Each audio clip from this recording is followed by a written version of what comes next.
Okay, so what we were saying is that when you draw the vector, you do this general layout. You have your ray, your tail, and your head. Tail tells you where you're coming from. Head tells you where you're going to. Make sense?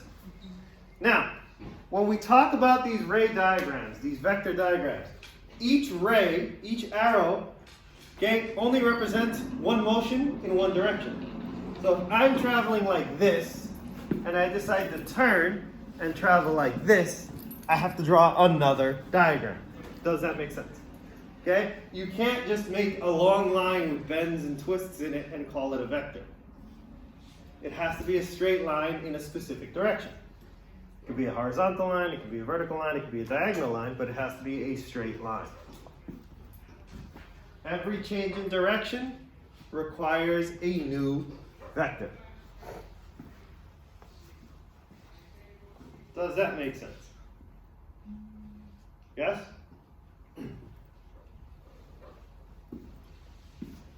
Now, once we start talking about multiple vectors, for example, if you walk like this, and then turn and walk like that, okay? You're talking about having multiple vectors combined. If you have multiple vectors combined, okay, we got to figure out a way to combine them, because it can't just say we're going to combine vectors. There's got to be a rule involved. There's got to be something going on. Okay? And we call that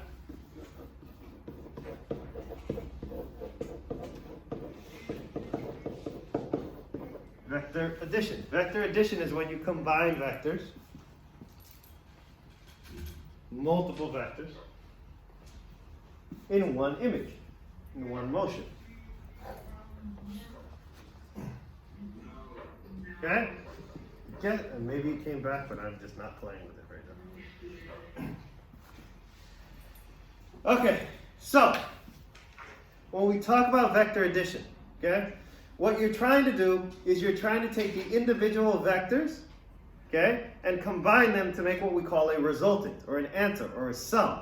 Okay? So we have what we call component vectors.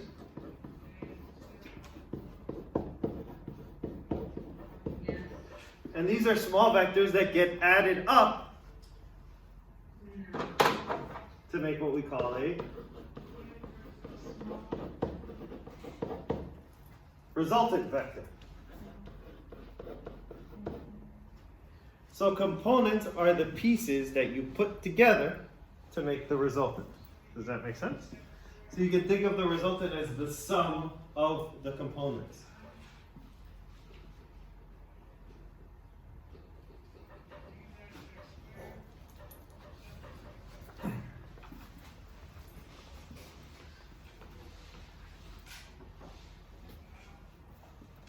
Now,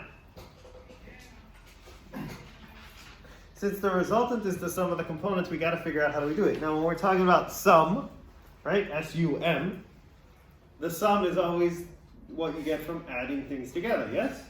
So this is all addition, so it's not hard. It's not crazy algebra or anything like that. It's just basic addition. So, there's three basic ways that you can put it together. The first way is if your components are in the same direction. So if you have two components that are headed in the same direction, so if I walk this way, stop, that would be one vector, right? And then I keep walking, that would be another vector, yes? So if we were going to draw that, let's say your first vector is 1.2 meters, okay? And we will say that that is east, because it's heading out towards Nassau County, right? LIE goes that way. Okay? And then I start again. And I went 2 meters east. These are both headed in the same direction. Right?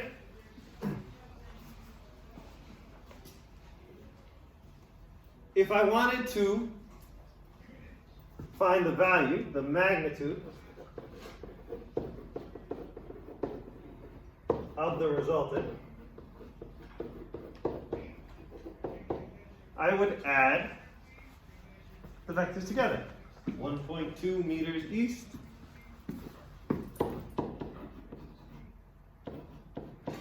plus 2.0 meters east. What do I get? Come on, this is easy math. What do you get? 3.2. 3.2, finish. Meters east, right? My magnitude is 3.2. My unit is meters. And my direction is east. Yes? Does that make sense? Cool? Now, do you notice that when I connected the vectors, the component vectors, how did they get connected? What part to what part? Head to tail. Yes? Did we talk about this yesterday? No. Okay, so component vectors are always going to connect head to tail. Component vectors are always going to connect head to tail.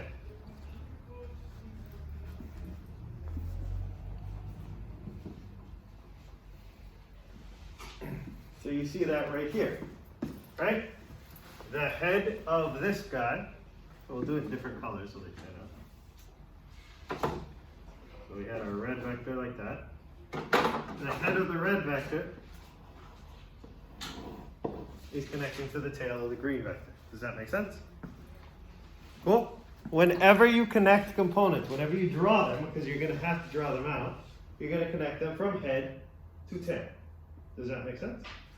Now, let's say I said, I want to draw the resultant vector. Right? Resultant vectors are always connected from the tail of the first vector to the head of the last vector. Resultant vectors are always connected from the tail of the first vector to the head of the last vector.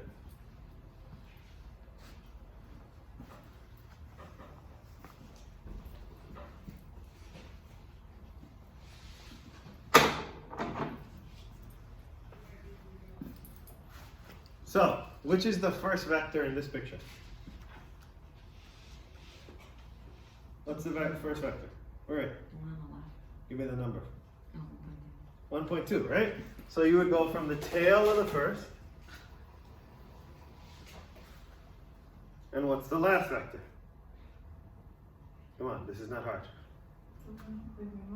The green one, right? The 2, what was originally 2. And so this would go like this. Yes? And the value, the magnitude of that would be the 3.2. The unit would be the meter, and the direction would be east. Simple? If I gave you that as your question on your test, would you not be extremely happy with me? Yes? You really think it's going to stay that easy? You never had me before. That's why you think that. Maria, you think it's going to stay this easy? No, come on. Wait, so the resultant just one full line? Yeah, one full line. Yes. Come on, don't you remember Kepler's third law? Buoyancy. Oh, the huge equation. Don't you remember the first test? Unfortunately. All right, cool, good. So that happens to be if the vectors are in the same direction, but that's not always going to be true. Second type of vector addition you can get is if your components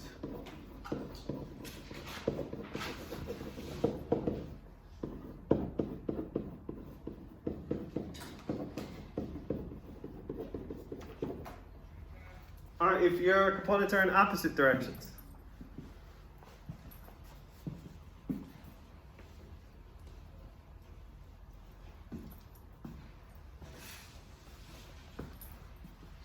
Okay?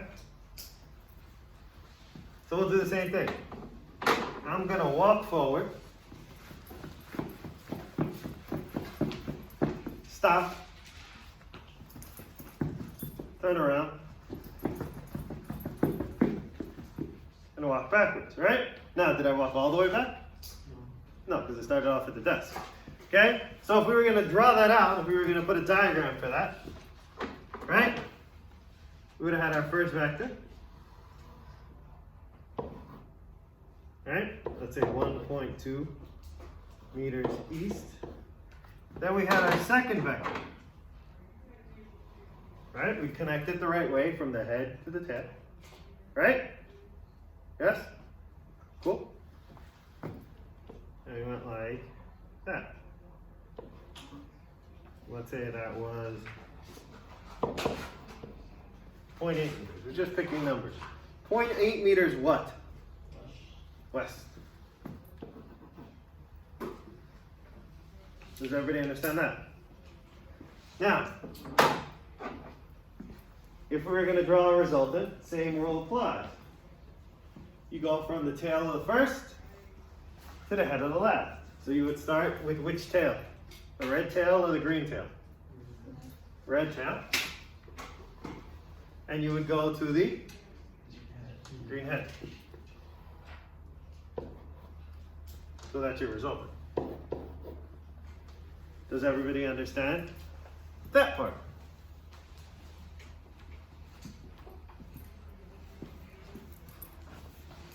Yes? Okay. Now, we need to find our magnitude and everything for our resultant.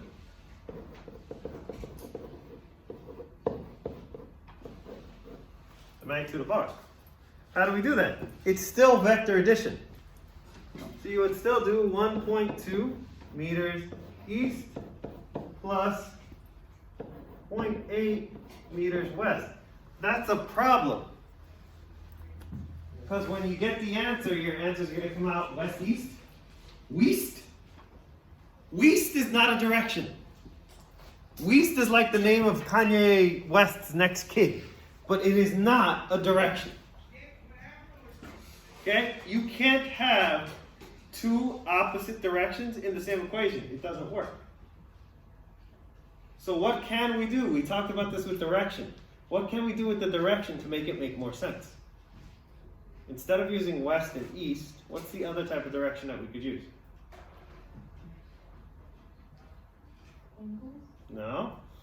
We could call one positive and the opposite one negative. And remember, what do? How do we pick it? Just pick the first one that they give you as positive, and anything that's in the opposite direction would be negative. So in this case, 1.2 meters east would be positive. Yes? Which means 0.8 meters west, we could change to negative 0.8 meters east. 0.8 meters west is the same as saying negative 0.8 meters east. Does that make sense? Yes? And then that's easy. 1.2 plus 0.8 plus negative 0.8, I should say. 0.4 meters east, which makes sense because you see it's a much smaller little thing, right?